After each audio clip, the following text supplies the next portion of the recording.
My name is Cassie. I'm 35 years old. I married Wilfred 5 years ago. We initially wanted to have kids and even went through preconception care, but it just didn't happen. It was emotionally and physically draining, so we decided to give up on having children. I still love kids, and sometimes when I see a baby, I think, I wish we could have had one. But life with just Wilfred is peaceful, and I've come to appreciate that. Then one day, my brother-in-law and his wife showed up unexpectedly. Wilfred was at work, but I work from home, so I answered the door. To my surprise, my brother-in-law Curtis and his wife Isadora had large carry-on bags with them. Going on a trip? My guess was right. Isadora said, "Long time no see, Cassie. We're actually going to Bali." I really don't like Isadora. She and Curtis got married before Wilfred and I did. She once said to us, "You two are a perfect match, both missing the marriage boat." And I found it incredibly rude. Isadora loves to brag about Curtis working at a top-tier company. She never misses an opportunity to say, "My Curtis works at a prestigious company." And it's always annoying.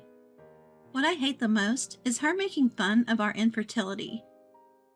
She knew we were doing preconception care, but said, "Doesn't preconception care feel unnatural? Will a child born that way even grow up properly? A naturally born child is always best, like our daughter Sasha."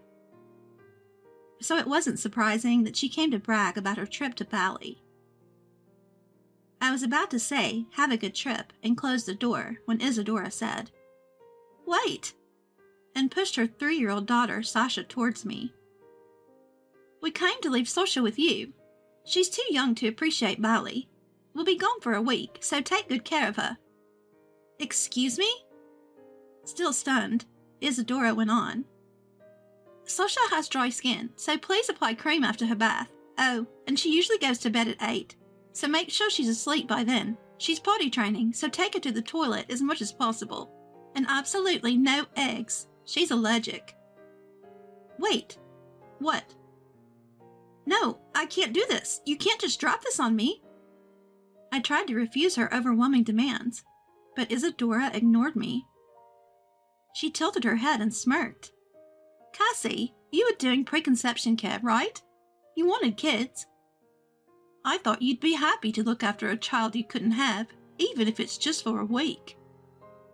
Her words were so shocking, I couldn't say anything. Isadora dropped one more bombshell before leaving. "Take good care of Sasha. Oh, and don't leave her with my mother-in-law. I can't stand her." "Sasha, listen to your aunt, okay?"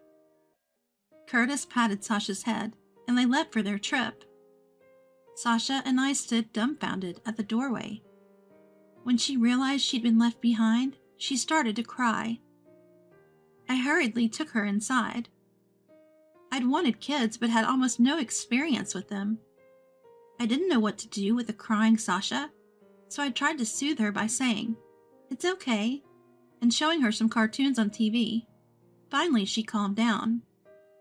Sasha had a small backpack with 3 diapers and a change of clothes for 1 day. Even with no parenting experience, I knew this wasn't enough for a week. Isadora often says, "This is why poor people," about us, but if she thinks we're poor, why didn't she leave any money for Sasha's care? My frustration grew. Isadora hates my mother-in-law, but I don't. I immediately called her for help. "I'm sorry to ask this so suddenly," I explained over the phone. "Oh my, what a situation!" she exclaimed and rushed over. My mother-in-law is straightforward, and often misunderstood as harsh, but I like her cheerful and no-nonsense personality. "Grandma!" "Sasha, long time no see. How have you been?" Sasha was thrilled to see her.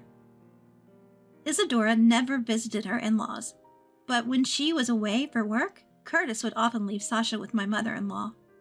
Of course, we kept it a secret from Isadora. "My Sasha has become quite the talker. Curtis can't keep secrets, so he stopped leaving her with me. It's nice to see Sasha after so long, said my mother-in-law, genuinely happy. Sasha seemed happy too. So when my mother-in-law asked if she could take her, I said, please do. That night, Wilfred came home. When I told him what happened, he was furious. Isadora knew we wanted kids, and still said that? You handled it well, Cassie. I would have lost my temper, he said, making me feel a bit better. A week later, a tanned Curtis and Isadora came to pick up Sasha. Wilfred had taken the day off, so we both confronted them. When we told them we'd left Sasha with my mother-in-law, Isadora's face twisted in anger. I told you not to leave her with my mother-in-law. I hate her. Sasha likes her for some reason, and it bothers me. Isadora, could you not openly say you hate someone's mother? It's rude. Wilfred calmly replied. Isadora glared at me. I left Sasha with you out of goodwill. You both wanted kids, so I thought you should experience what it's like. It's not all fun and games, and you trampled on my goodwill by not even listening to my simple request. That's low. Her audacity left me cold. I snapped. People probably got mad at this. I confronted Isadora with the words that came to my mind, which had become strangely calm. The ones who are low are you and Curtis. What? Why didn't you take Sasha on your trip? You say she's too young to appreciate Bali? But you just didn't want the hassle. And leaving her for a week with only 3 diapers and 1 change of clothes? What's that about? Well, would you normally leave your egg-allergic child with someone else, even a relative? Allergies can be life-threatening. And Sasha cried when you left. Did you even consider how she'd feel being abandoned for a week? Isadora and Curtis were speechless. Finally, Isadora forced out some words.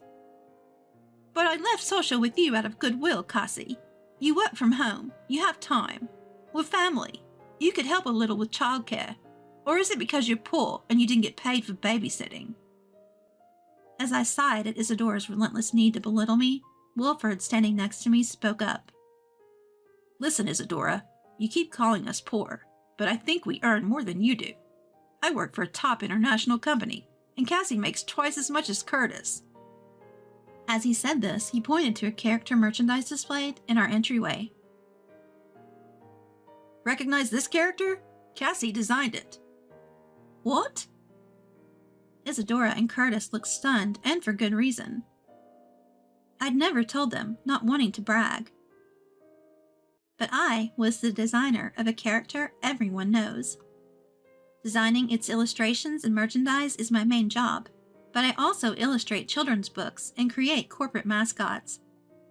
I'm far from idle at home. I had no idea Cassie was such an amazing illustrator. Hey Cassie, give me an autograph. I want to show off at work. I couldn't hide my disdain as Curtis stepped forward, ignoring his stunned wife, and asked for an autograph. No. I refused, but he kept begging. Come on, please. Just then, my mother-in-law walked up from behind Isadora and Curtis.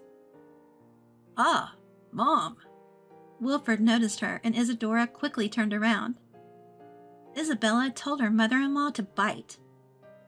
Mother-in-law, thank you for taking care of Sasha. We'll take her back now. No, I'll keep Sasha for a while longer. What? What are you talking about, Mom? Isadora and Curtis half smiled, thinking my mother-in-law was joking, but she was serious. Have you been feeding Sasha properly? My mother-in-law had been concerned that Sasha was smaller than other kids her age.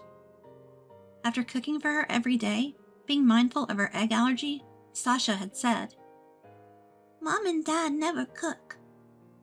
It seems that Isadora and Curtis found it too much of a hassle to prepare meals for their 2-year-old daughter Sasha, who has an egg allergy, so they've been giving her store-bought baby food. You can't blame anyone for calling this neglect. I've reported you to Child Protective Services. I've also offered to take care of Sasha for a while, so you two should go home. said the mother-in-law who had worked as a public health nurse for many years and was very knowledgeable about child development. Although she had always been suspicious, she had turned a blind eye, thinking it was wrong to doubt her own son and his wife. But after spending a week together, she decided that she couldn't ignore the situation any longer. After a heated argument at the front door, Isadora and Curtis retreated, unable to withstand the mother-in-law's forcefulness. "I'm sorry for causing such a scene. Don't worry, I'll take care of Sasha," she said before leaving. Within a month of this big commotion, Curtis showed up unannounced at our house. Apparently, his affair had been discovered. He had lied about going on a business trip abroad and was caught meeting his mistress. Isadora kicked him out. Initially, he went to his parents' house, but since Sasha was there, his father-in-law kicked him out. And he had no choice but to come to our place. Of course, we have no obligation to hide Curtis at our house, so Wilfred and I flatly refused. "We have no obligation to harbor you. Why don't you find a hotel?"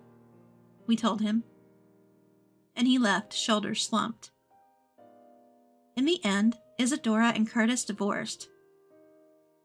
Curtis gained sole custody and moved back in with his parents after apologizing. I've heard from my mother-in-law that he's working hard to be a good dad to Sasha now, I learned. Isadora, who had not been properly raising Sasha, lost custody and broke down crying during the negotiations. She quit her job and returned to her parents' home in the countryside. It was pitiful to see Isadora, who had always acted so superior, end up broken and retreating to the countryside. "Auntie, did you come to play again today?" "Yeah, what should we play today?" "Let's play house. You be the baby, and Sasha would be the mom." "Sure." I started visiting my in-laws to play with Sasha during my work breaks. Both my in-laws and Curtis, who works during the day, are grateful for it.